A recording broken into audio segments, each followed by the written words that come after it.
Hello friends, स्वागत है आपका हमारे YouTube channel day to day learning में।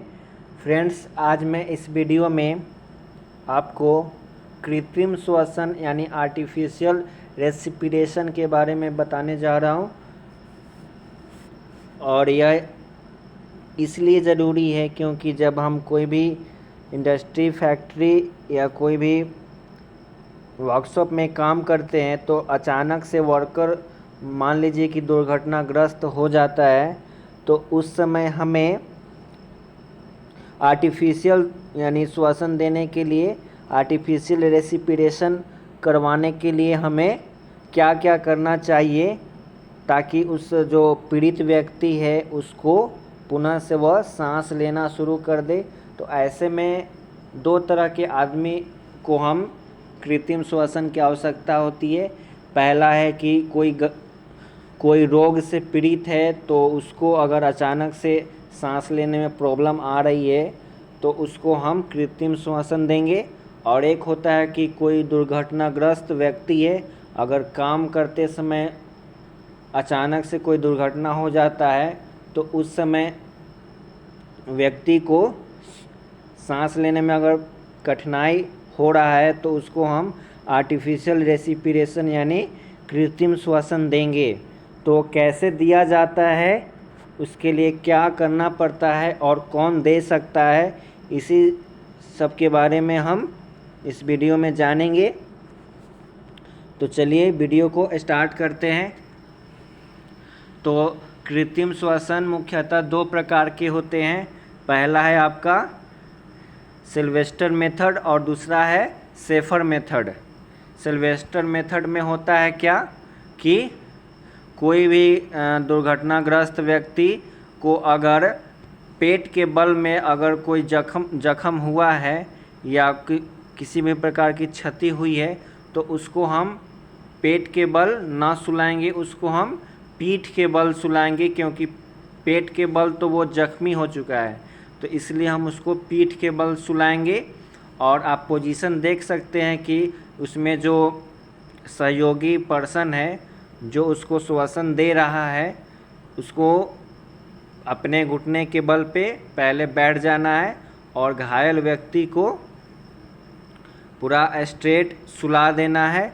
और उसके जो हैंड है, हैंड को छाती के पास ले जाके वो खुद पंप करेगा और 1 मिनट में कम से कम 10 से 12 बार उसको पंप करना है। और यह तब तक करना है जब तक कि वह घायल व्यक्ति पूर्ण रूप से श्वसन न लेना शुरू कर दे। तो ये पहला मेथड था आपका। ये कौन सा मेथड कहलाता है? तो सिल्वेस्टर मेथड। और दूसरा में आपका शेफर मेथड। तो शेफर मेथड में क्या होता है कि इसमें कोई घायल व्यक्ति है जो उसका पीठ के बल में कुछ जख्म हुआ है या अचानक से कुछ दुर्घटना हुआ है, तो उसके पीठ में अगर कोई जख्म है तो उसको हम पेट के बल सुलाएंगे। पीठ के बल सुलाएंगे तो क्या होगा, वो नहीं सो पाएगा क्योंकि वो उसका दर्द ज़्यादा हो जाएगा, इसलिए हम उसको पेट के बल सुलाएंगे और श्वसन की प्रक्रिया देंगे। तो आप देख सकते हैं फिगर में कि इसमें घायल व्यक्ति को पेट के बल सुलाया गया है और उसमें जो सहयोगी पर्सन है वो उसके पीठ के बल में जो आपका केहूनी से उसको पहले उसको अच्छा से सुला देते हैं और फिर हम अपने हाथ से उसके पसलियों के पास प्रेस करते हैं ताकि ऑक्सीजन सप्लाई होना शुरू हो जाए और वो अच्छे से सांस ले सके। तो यही मुख्यतः दो प्रकार के हैं। उसके बाद एक और है माउथ टू माउथ रेस्पिरेशन। इसमें क्या होता है कि कोई भी घायल व्यक्ति है अगर सांस लेने में सक्षम नहीं है या उसको सांस लेने में प्रॉब्लम आ रही है तो पहले हम क्या करेंगे, उसको एक पीठ के बल सीधा सुला देंगे और उसके नाक को हम एक हाथ से ढक देंगे और उसके मुंह को अच्छे से साफ करके और उसके मुंह में हम सांस देंगे, और यह सबसे ज़्यादा कारगर होता है और मैक्सिमम जगह पे हम इसका यूज़ करते हैं। कोई भी दुर्घटना होता है तो उस समय हम माउथ टू माउथ रेस्पिरेशन का ही यूज़ करते हैं, और यह बहुत जल्दी हो जाता है। और इसको तब तक करते रहना है जब तक कि यह पूर्ण रूप से सांस लेना ना प्रारंभ कर दे। इसके बाद है आपका what is PPES। What is PPES यानी PPES क्या है? यानी PPES का पूर्ण रूप होता है पर्सनल प्रोटेक्टिव इक्विपमेंट्स, यानी अपने आप को सुरक्षित रखने के लिए जो भी इक्विपमेंट्स हम यूज़ करते हैं वह आपका पर्सनल प्रोटेक्टिव इक्विपमेंट्स कहलाता है, जिसमें हेलमेट है, आपका सेफ्टी गॉगल्स है, एप्रन है, फेस मास्क है, सेफ्टी शूज़ है, सेफ्टी बेल्ट है, हैंड ग्लव्स है, यानी ये सब जितना है। तो हेलमेट का यूज़ हम कहाँ करेंगे? तो अपने सिर को प्रोटेक्ट करने के लिए हम लोग हेलमेट का प्रयोग करते हैं। सेफ्टी गॉगल्स का प्रयोग जैसे कि हम ग्राइंडिंग व्हील पे जाते हैं तो वहाँ से किसी भी जॉब को ग्राइंड करना रहता है, तो ग्राइंडिंग के समय क्या होता है, उसमें से चिंगारी निकलता है। तो चिंगारी से बचने के लिए, अपने आँख को प्रोटेक्ट करने के लिए हम लोग सेफ्टी गॉगल्स का प्रयोग करते हैं। उसके बाद एप्रन है, तो एप्रन भी हम लोग अपने शरीर को प्रोटेक्ट करने के लिए एप्रन का प्रयोग करते हैं, और यह चमड़ा का बना हुआ मिलता है। उसके बाद है फेस मास्क। तो मास्क में हम अपने नाक को और माउथ को, मुंह को और नाक को अच्छे से प्रोटेक्ट करने के लिए हम लोग फेस मास्क का यूज करते हैं, ताकि धूल कण या कोई गंदगी या कोई वायरस या कोई जीवाणु या कीटाणु हम लोग को शरीर के अंदर प्रवेश ना कर पाए, इसलिए हम लोग फेस मास्क का प्रयोग करते हैं। या कोई गैस का रिसाव हो रहा है तो उस समय भी हम लोग फेस मास्क लगा सकते हैं। उसके बाद सेफ्टी शूज़। तो सेफ्टी शूज़ में पैर को प्रोटेक्ट करने के लिए, पैर की सुरक्षा के लिए हम लोग सेफ्टी शूज़ का प्रयोग करते हैं, ताकि अगर कोई चीज़ अगर हमारे पैरों के ऊपर गिरेगा तो सेफ्टी शूज़ अगर हम पहने हुए रहेंगे तो मेरा पैर जो है सुरक्षित रहेगा। उसके बाद सेफ्टी बेल्ट। तो सेफ्टी बेल्ट का यूज़ कहाँ करते हैं? तो हाइट पे चढ़ते समय हम लोग सेफ्टी बेल्ट का प्रयोग करते हैं, ताकि अगर बाय द वे मेरा बैलेंस अगर ख़राब होता है तो अगर हम गिरने के कंडीशन में मेरा सेफ्टी बेल्ट ही सहायता करेगा और हमें गिरने से बचा लेगा। उसके बाद है हैंड ग्लव्स। तो हैंड ग्लव्स, हाथ की सुरक्षा के लिए हम लोग हैंड ग्लव्स का प्रयोग करते हैं। उसके बाद है 5S। तो 5S में क्या है? तो यह एक जापानी शब्द है, इसको हम जापान से लेते हैं, जिसमें 5 S होता है। S जो है 5 बार काउंट होता है, इसलिए इसको हम 5S सिस्टम के नाम से जानते हैं। 5S सिस्टम एक्चुअली में है क्या कि यह S लेटर का सीरीज़ है, जिसमें किसी भी कोई भी फैक्ट्री है तो वहाँ पे किसी भी सामान को रखने का क्या सीक्वेंस होना चाहिए, साफ़ सुथरा रखना है, यानी यही पूरा सिस्टम है आपका, जो कि हम लोग जापान से इसको अडॉप्ट किए हैं। ठीक है, तो ये कोई भी इंडस्ट्री, कोई भी फैक्ट्री या कहीं भी हम लोग यूज़ करके आसानी से उसको चलाते हैं। तो देखिए पहला नंबर में है सीसो। तो सीसो मीन्स पहला में सीरी।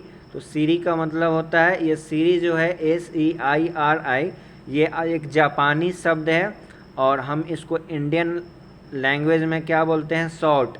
तो मतलब शॉर्ट का मतलब क्या होता है? फालतू व अनावश्यक वस्तुओं को अलग करना है।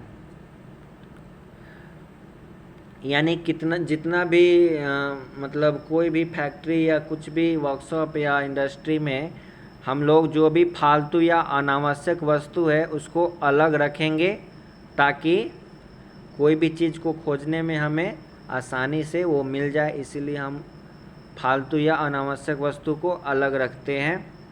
उसके बाद है सीसॉन। सीसॉन का मतलब है कि सभी आवश्यक वस्तुओं को ऐसे क्रम में सेट करें ताकि उन्हें आसानी से चुनकर प्रयोग में लाया जा सके। यानी वर्कशॉप में या इंडस्ट्री में बहुत तरह का सामान होता है, तो उसको एक सीक्वेंस में जब तक हम नहीं रखेंगे तब तक उसको खोज पाना मुश्किल होता है। तो आसानी से कोई भी वस्तु खोजते समय मिल जाए तो उसके लिए भी एक सीक्वेंस का प्रयोग किया जाता है, और वही है आपका सीसॉन। उसके बाद है सीसो, साइन। सीसो का मतलब होता है साइन, अपने वर्कशॉप या कार्यस्थल को साफ रखना है। तो साइन का मतलब होता है चमकना या चमकीला। तो उसका मतलब ही है कि अपने वर्कशॉप या कार्यस्थल को हम साफ रखेंगे, यानी जहां हम काम करते हैं उसको अच्छे से साफ सुथरा रखेंगे। तो ये एक सिस्टम है जो किसी भी वर्कशॉप हो, इंडस्ट्री हो, ये सब को फॉलो करने से क्या होता है, मेरा जो प्रोडक्शन है वो कभी रुकेगा नहीं। अच्छा से वहाँ पे एम्प्लॉय लोग काम करेंगे, वर्कर काम करेंगे, तभी तो उस कंपनी का ग्रोथ होगा। इसीलिए हम लोग 5S सिस्टम को एडॉप्ट किए हैं जापान से, और उसको हम अपने यहाँ इंडस्ट्री में फॉलो करवाते हैं ताकि प्रोडक्शन है जो मेरा आसानी से सुगमतापूर्वक चल सके। उसके बाद है आपका शिकेत्सु। शिकेत्सु में होता है क्या कि घर या कार्यस्थल को साफ सफाई का एक निश्चित स्तर बनाए रखें। यानी कहाँ कितना स्टैंडर्ड तक हम अपने वर्कशॉप या घर को साफ रख सकते हैं उसका एक स्टैंडर्ड बनाएं और उसको हमेशा फॉलो करवाते रहें, ताकि मेरा जो वर्क है वो उस पर कोई भी बाधा ना पहुँचे और मेरा जो प्रोडक्शन है वो हमेशा चलता रहे। और लास्ट है आपका शिकेत्सु। इसका मतलब होता है सस्टेन, मतलब मशीनरी उपकरणों को चालू हालत में रखें। यानी जो भी मेरा प्रोडक्शन में यूज़ होने वाला मशीन है उसका भी मेंटेनेंस करना बहुत ही ज़रूरी रहता है, क्योंकि अगर उससे सिर्फ हम काम लेंगे और अचानक से वो बंद हो जाएगा, काम लेते मतलब जब भी उसमें थोड़ा सा भी फॉल्ट आए तो उसको हम टेक्नीशियन बुला के या कोई उसका एक्सपर्ट मतलब बुला के उसको हम एक मेंटेनेंस करवा लेंगे, और तब उसका क्या होगा, मतलब वो रनिंग कंडीशन में रह पाएगा और अच्छा से मेरा प्रोडक्शन चलता रहेगा। तो यही बोल रहा है कि मशीनरी उपकरण को चालू हालत में रखने से प्रोडक्शन मेरा अच्छा से चलता रहेगा। तो ये सब क्या है, एक सिस्टम है जो कि फॉलो करना चाहिए। कोई भी इंडस्ट्री हो, कोई भी ज़रूरी नहीं है कि इंडस्ट्री ही, कोई भी ऑफिस है, घर है, और इसको मतलब सुगमता से चलाने के लिए हम लोग ऐसा फॉलो करते हैं तो अच्छा से रन करेगा कोई भी चीज़। उसके बाद है आपका soft skill. What is soft skill? तो सॉफ्ट स्किल में क्या होता है कि कैसे हम किसी को कन्विंस कर पा रहे हैं कि नहीं, हमसे, मेरे काम से मेरे नीचे वाले या हमसे ऊपर जो हैं वो मेरे काम से संतुष्ट हैं कि नहीं, हम किसी को कैसा मेरा बर्ताव रहता है। तो ये सब जितना भी है आपका सॉफ्ट स्किल के अंतर्गत आएगा। ठीक है, आपका काम जो है एक टीम वर्क की तरह हो रहा है कि नहीं हो रहा है, कि सिर्फ अब अपने आप के बारे में ही सोचते हैं या अपने से नीचे वाले के बारे में भी सोचते हैं, यानी कोऑपरेटिव बनाता है आपको सॉफ्ट स्किल। तो सॉफ्ट स्किल का होना बहुत ही ज़रूरी है किसी भी कंपनी या फैक्ट्री में काम करने के लिए, ताकि आप अकेले ही पूरा कंपनी को नहीं चला पाइएगा। इसलिए सबसे मिलजुल कर रहना इस सॉफ्ट स्किल हमें सिखाता है।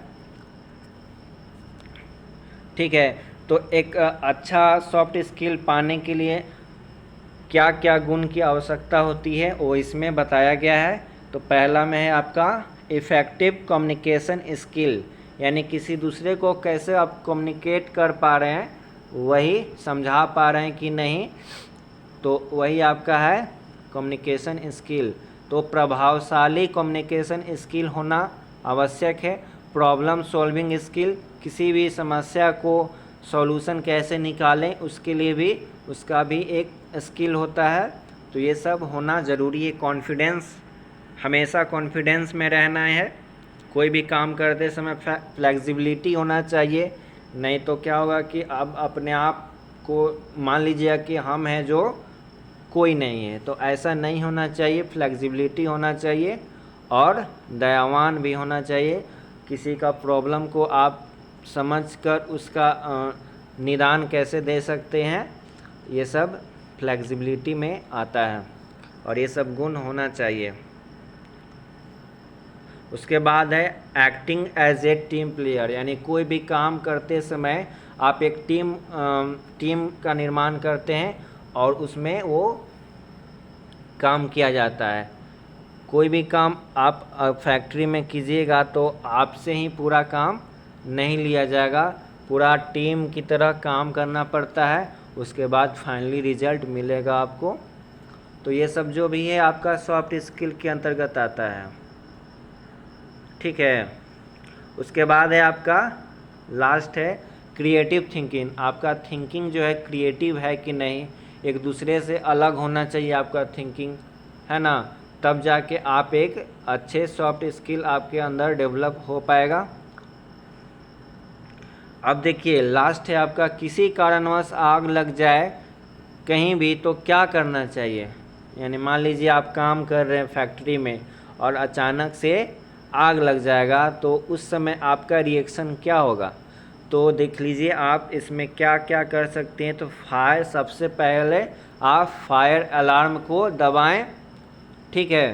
फायर अलार्म दबाने से एक सायरन निकलता है और उसको पूरे वर्कशॉप में या पूरे फैक्ट्री में वो गूंजने लगता है और सबको समझ में आ जाता है कि कुछ इमरजेंसी घटना घट गया है, ठीक है। और उसमें उस समय आप पूरा फायर फायर कहकर चिल्लाते रहिए ताकि दूसरे को भी पता चले कि आग लग गई है और उस समय अपने आप को सुरक्षित जगहों पर ले जाना है, ठीक है।